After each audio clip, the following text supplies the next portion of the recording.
আজকে অফিস থেকে আসার সময় এরকম একটা ছোট ঘটনা ঘটে গেল।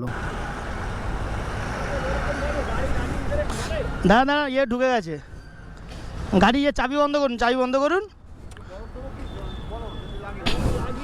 দাঁড়ান দাঁড়ান দাঁড়ান দাঁড়ান আমার গাড়ি তুলতে হবে, আমার গাড়ি তুলতে হবে।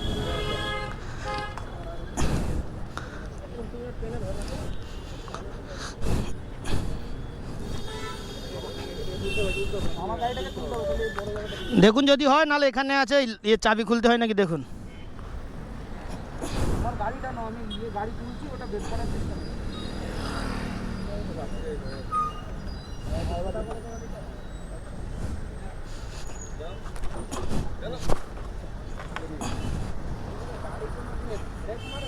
তেল দেখুন কার থেকে বেরিয়েছে দেখুন।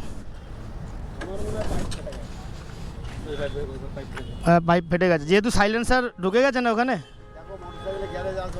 এই সামনে গ্যারেজ আছে।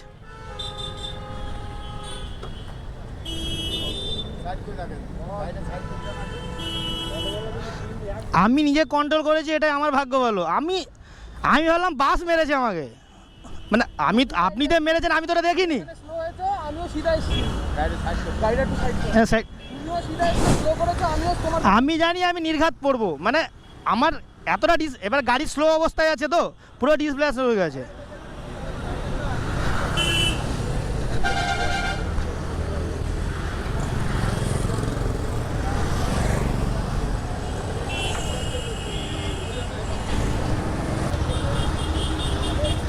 স্টার্ট নিয়েছে?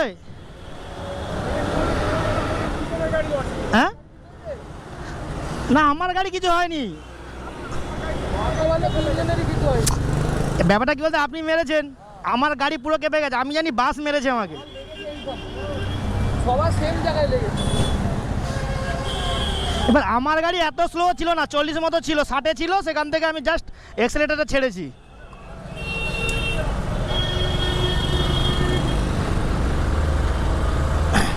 আজকে একটা বিপদের হাত থেকে বেঁচে গেলাম, মানে কি বলবো, এটা ছোট একটা বিপদ কাকে ঘটনা, বলে? ঠিক আছে, কিভাবে কিন্তু কি কোনো বিপদ কারণে চলে পড়ে আসে গেলে সেটা? মোটামুটি অনেকটা ক্ষতি হওয়ার ছিল।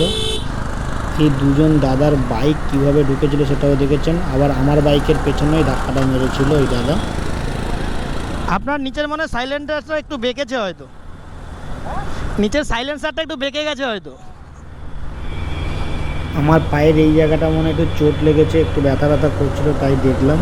যাই হোক, সবাই সাবধানে গাড়ি চালাবেন, ভালো থাকবেন, সুস্থ থাকবেন, টাটা।